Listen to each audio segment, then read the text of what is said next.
Okay, good evening, gentlemen. Good evening. Or ladies and gentlemen, whoever will say good evening later on the video. Tonight we have an abridged shir. I do apologize again. I'm going to be running off for a shir in half an hour at the Seed Center for the ladies.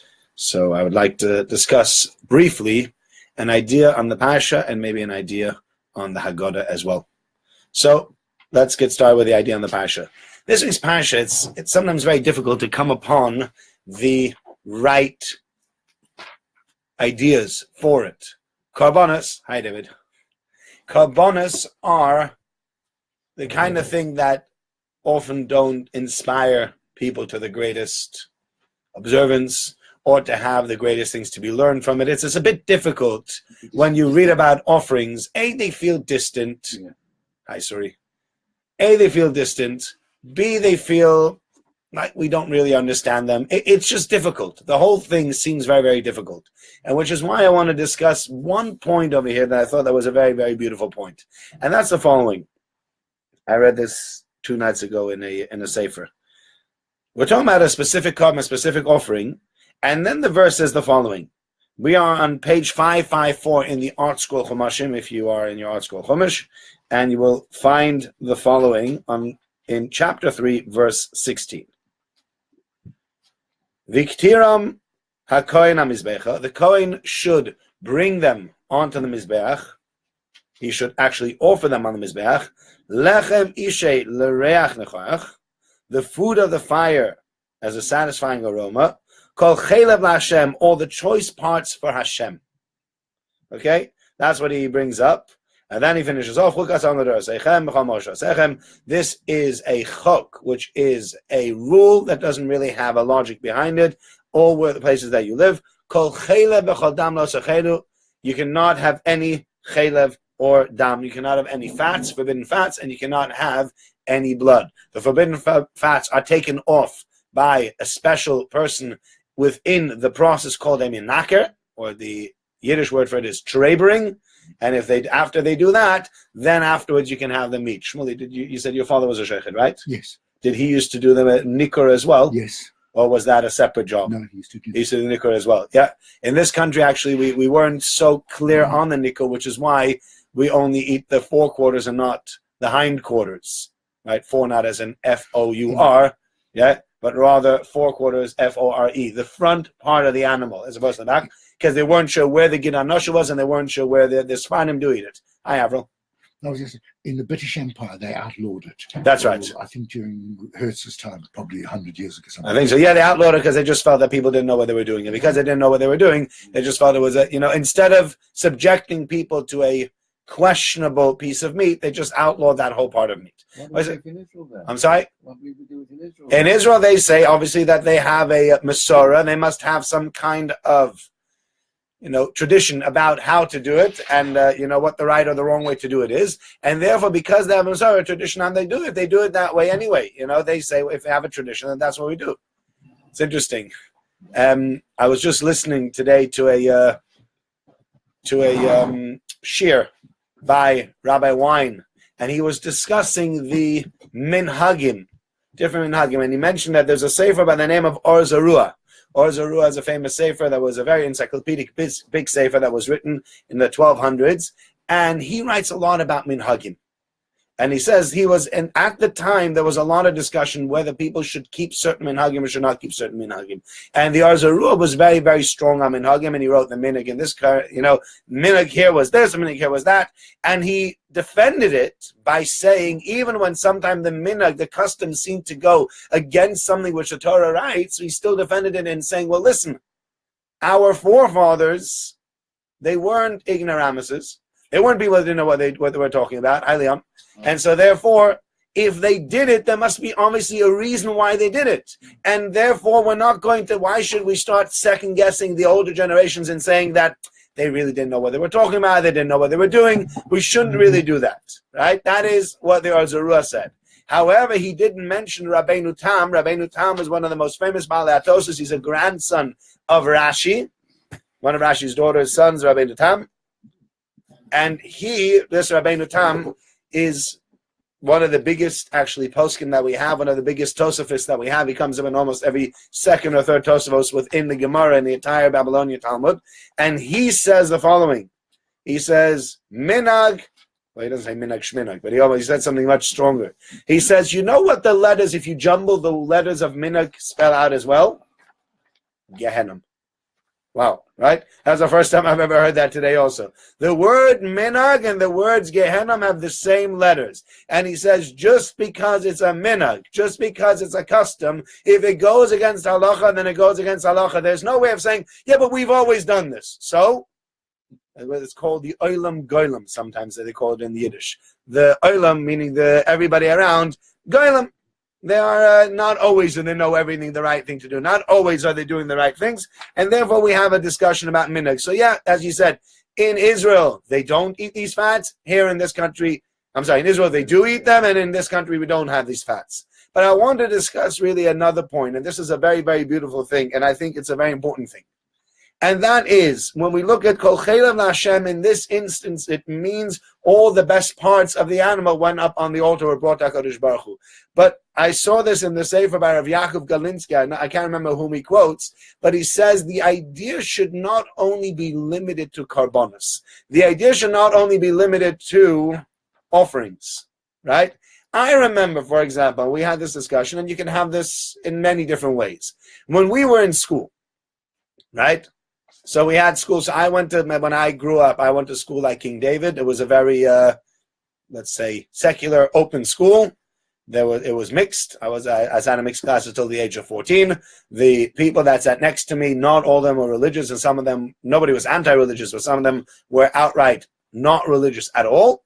Not Shabbos, not Kashrus, not anything. And it was a school as it was. That was the school that I went to.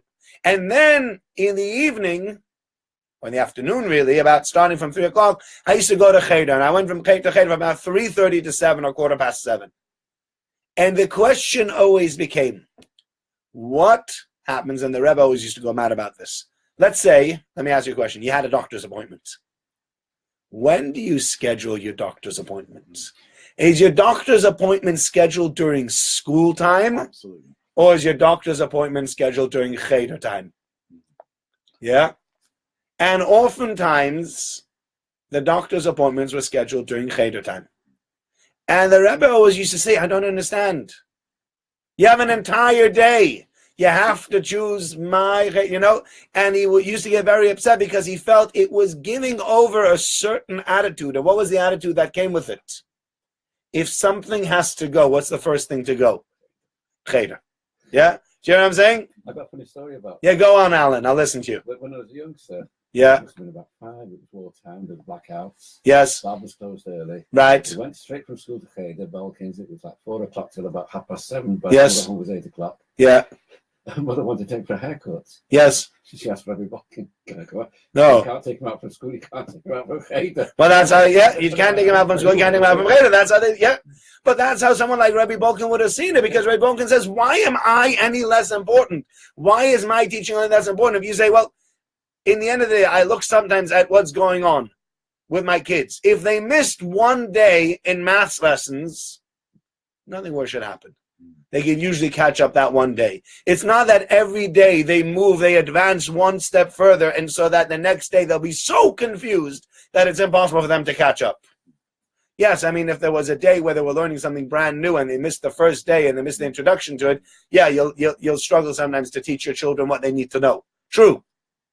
But in general, they can't miss an English lesson. What are they going to miss? They're going to miss half an essay? They're going to miss reading? In King David, Yes. in a secular school, Yes. really, then they're going to miss the Cheder. That's what they're going to do. No, but we're talking about myself, not about the secular school. Oh, you Me, yeah. But your background. But my background, and the Rebbe always used to say, coming from your background, I don't understand, why are you skipping out on Cheder? I didn't have the choice. My mother made the appointments, right? Why were you skipping out? It's not. I couldn't say the appointments to be at 3 o'clock. I couldn't choose geography is at 4. Can we have a 4 o'clock appointment? I never liked geography. So, I think that's quite unusual then.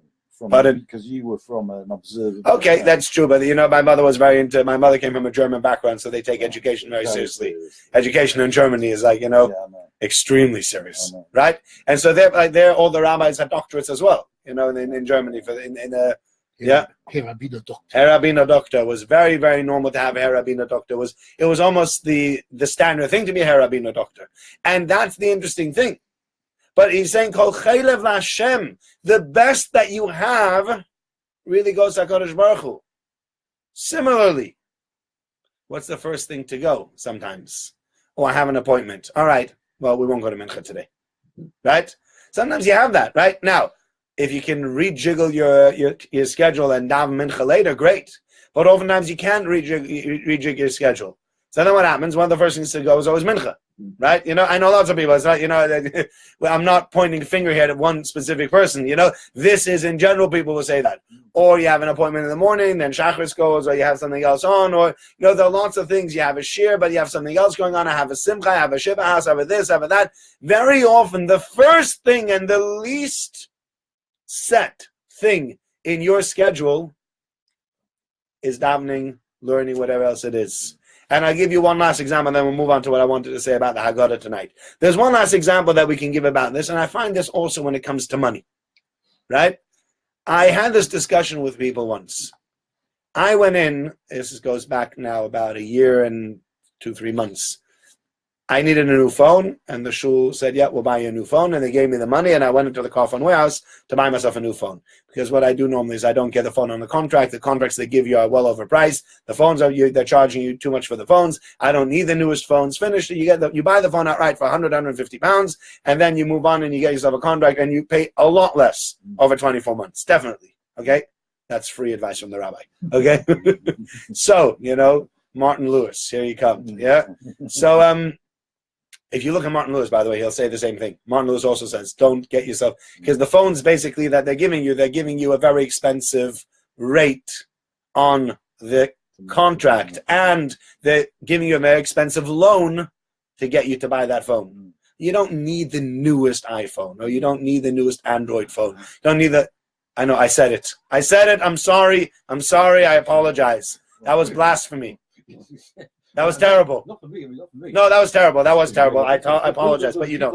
Right? There'll be people out there that will be shocked. Absolutely. You know what? So be it. Right? However, so I'm standing in line over there, and I'm waiting for them to ring up the phone and whatever, and I'm looking and bring out the phone from the back. They always have these phones, then they have to go in the back, and they have to punch in a code, and they bring out the phone, they bring out this little box and everything, and I'm looking down at this little A4 laminated sheet. On that A4 laminated sheet, starts off with broadband, then broadband and basic TV, broadband, basic TV, and a sports channel, broadband, basic TV, and 2 sports channels, and it's going down until you got to the full package. And the full package was £85 a month.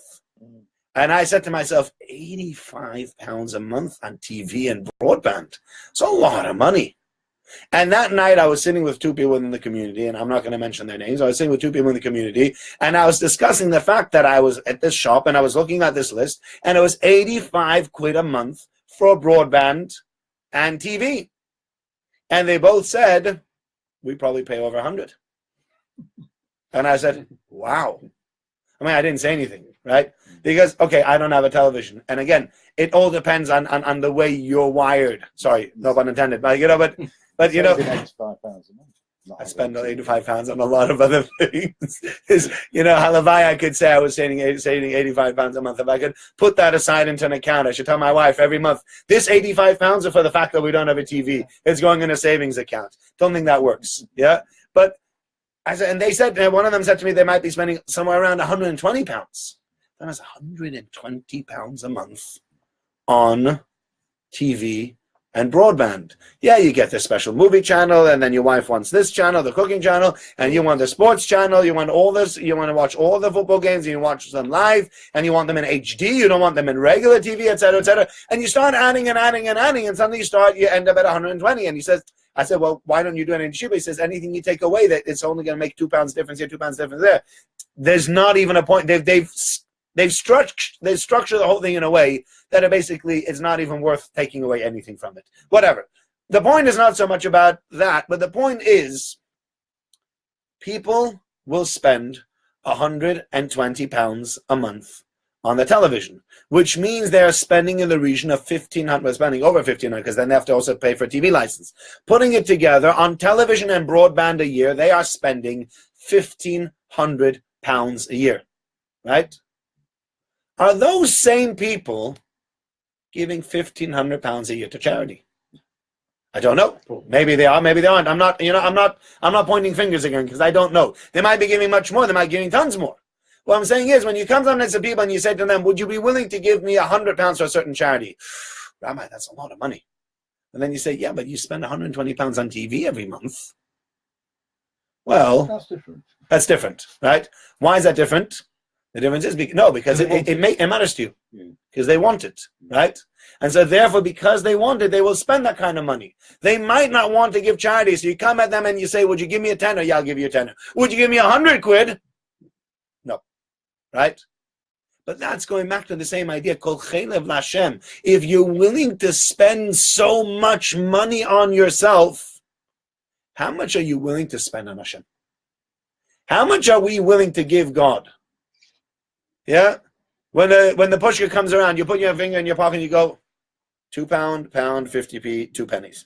2p. I got a coin. You're always so excited. If there's some coppers in your pocket, it's really exciting because I can get rid of all the coppers and I can keep the real coins in my pocket. I mean, why should I give up anything? Well, I'm not going to give a £2 coin to charity. Yeah. If you have 3 coins, it's great. And if you have one 10p, that looks big also. So you have a 10p and a 2p and a 1p and a 20p, and you then when 4 coins, that was 30 pence. But the pound coin is not going. That's a real coin. I can actually buy something with it. Who's going to buy anything with 10 or 20p? Yeah. I mean, lots of them, but you can buy a lot with. But never denigrate small amounts of money. But having said that, that's how it goes. That's fun. I look at it the other way. Which which weighs the most in my pocket? I get rid of that. So okay. It could be the £2 if I got £2. Okay, I need to know to come more often to you, to your pocket. Yeah, but that's the idea that Kol Chelev L'Hashem, when it comes to giving to HaKadosh Baruch Hu, we should be looking to give our best, not the leftovers. If you think about the leftovers, that is really the whole story of Cain and Abel.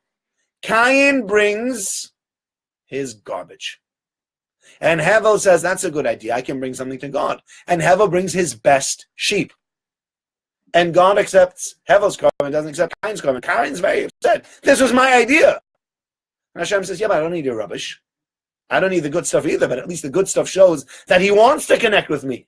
The rubbish just shows, you got all the stuff lying around. Sometimes the charity shops, they come around, so what do? They get all the stuff you don't need anymore, and the stuff with stains and the stuff that nobody wants to wear anymore. It all goes in that bag, and now you know what happens? That charity's got to chuck it out. They need to pay someone to go through your old clothes. Another stain, another hole, these shoes, nobody can be. You can't give a charity stuff that can't be worn. Yeah, this is stuff that can't be worn anymore. It's got a huge stain over here. Yeah, some poor guy in Africa won't mind having a big stain on his chest. It's better than walking around without a shirt. Me? No, I would never wear that. Yeah, but why does a poor guy in Africa need your stained shirt? Yeah? Because my garbage, my rubbish. Okay, here goes. Yeah. Stuck, you can take all the rubbish. Here, take it all. But that's not how we're supposed to look at things. Kol chelev l'Hashem, our attitude should be not that the rubbish goes to HaKadosh Baruch Hu, but the best that we have goes to Hashem. Okay? That is the first idea. Okay, I'd like to mention a short idea. We're gonna have to expound upon this idea at a different time. But this is an idea that I thought of. I was at a hotel 2 years ago for Pesach, and I was looking through my notes, and I came up with this idea when I was at the hotel in Pesach, and it was an interesting idea. I think it would have to do with the Manishtan. You don't really need the books, the Haggadahs. It had to do with the Manishtana. It was interesting because being in a hotel, it was a real experience. Pesach in a hotel is a very, very different thing than Pesach at home. I don't know, has anybody here ever been to a hotel for Pesach? Yeah? What do you think? Once. Once. Never again. That's probably, well, look, I said once and never again because I didn't pay for it. So I don't know if anybody's ever going to take me again. But, the truth is that, even if somebody offered to take us again, chances are that we'd probably say no. Because it wasn't something that we greatly enjoyed. That it wasn't our crowd. It wasn't our kind of people. And the entire Pesach became very much about food. I don't know about you. Did you remember when you were at your, Michael? Yes. Was it about food? All about food. All about food. Literally all about food. It was that kind of thing that drove me crazy. We had this kiddush on the first day. It was Shabbos. It fell out like this year. So Shabbos was the first day Yom Tov.